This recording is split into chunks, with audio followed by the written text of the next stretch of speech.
Today we're going to be talking about addressing that medial pain in the arm, especially for overhead athletes. This could be for quarterbacks as well as pitchers, and commonly just is a lot of overuse, really tightness, and it's not necessarily on the bicep like the front part of the arm and not on the back of the arm and the tricep. It's right in the middle there, and what that actually is the attachment of the deltoid. So this big shoulder muscle is really big up here, but as it goes down, it gets really small and it attaches right into that kind of medial part of the humerus, or in the middle part of the humerus there, and it ends up being overused. And really the front part of the deltoid and the middle part of the deltoid is part of internal rotation as well as flexion. So when you're throwing and we have a lack of internal rotation in the shoulder, the ability to get into this position in an effective manner, right? So a lot of times when we see people getting into internal rotation, they want to kind of lift up through the scapula and just don't have the ability to properly move within the scapula.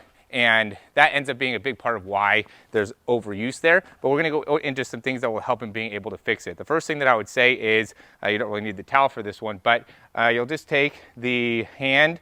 So I'm a right-handed athlete, so I'm going to take my right hand and I'm just going to put it back behind my back here, and I'm just going to pull here, right? So I'm pulling this all the way down, and then I'm just going to touch my left ear to my left shoulder, right? So I could really feel that stretch all the way from this middle part of my trap, the levators, and that'll get all the way into that kind of medial line within the shoulder. That's typically the best thing that I have people do, and it helps in being able to create some space in that humerus and clavicle area to make it so then you could take some of the pressure off of the internal rotation being generated so much through the deltoid, and really use some of the muscles in the pec and as well as the subscap to be able to do that. Another great thing to be able to do is just kind of come across. So I'm going to turn and make it so my thumb's all the way up here. I could kind of bend and go up and down and try to find that spot that ends up being a really good place to be able to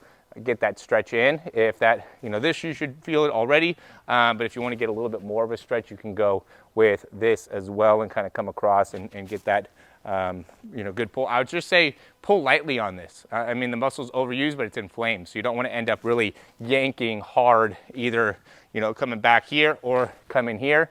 Be nice and easy, gentle, and just have a nice consistent kind of pull to it in order to make it so you can improve that area. Now, in order to help with this, I'm also going to go with a stretch to just improve internal rotation. So, big thing is with that back arm, we want to be able to get pretty high onto that middle part of my left scapula is a healthy place to be able to go. And so if we're lacking the ability to get into good internal rotation, really being able to, take that towel and just pull your hand up is going to be a great and effective way to be able to address this problem correctly by adding and restoring more internal rotation. Also, I'd say when we're going through the throw, we want to make sure that as we're coming all the way up and through, we're getting good height within the arm and then a good pull straight down within the arm, because if we end up going a lot across, or again, if we're lacking internal rotation or put a lot of pressure on rotating over, okay, so we talk about when the ball comes out of your hand, you want it to be a downward flick in the wrist as well as a turnover here. So if you have a lot of internal rotation as the ball's coming and you're really putting a lot of pressure there, that's what's going to cause that overuse within that medial delt there. And then also just strengthening it. So I have a little 7-pound dumbbell here and just working on being able to lift this up. I'd also do exercises. We'll have like a band. You could like stand on the band, or what I do is I have like a thing that goes across and is attached onto my Kaiser, and then I'm just lifting here to be able to create that strength within that medial delt. It is an important muscle to be able to build, and you could even come all the way up overhead. Okay, I would, especially if you are really dealing with this pain, I wouldn't do a lot of this, especially if it hurts, it causes any type of pain.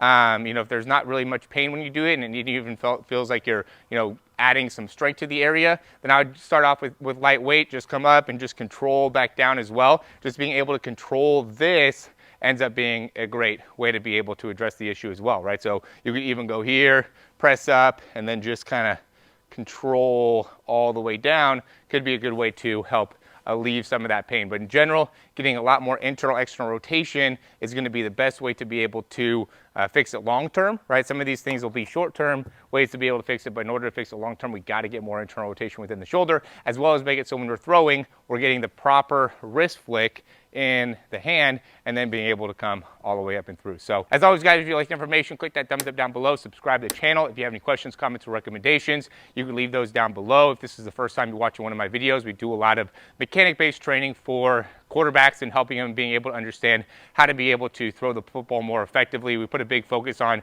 being able to add distance when it comes to throwing the football. And a lot of times what ends up happening is, you end up having some degree of overuse, right? When you start to really put more distance and put more stress on the body, you're going to have some overuse stuff. So this video is really to set you up to be able to make sure that that doesn't end up becoming a long-term issue.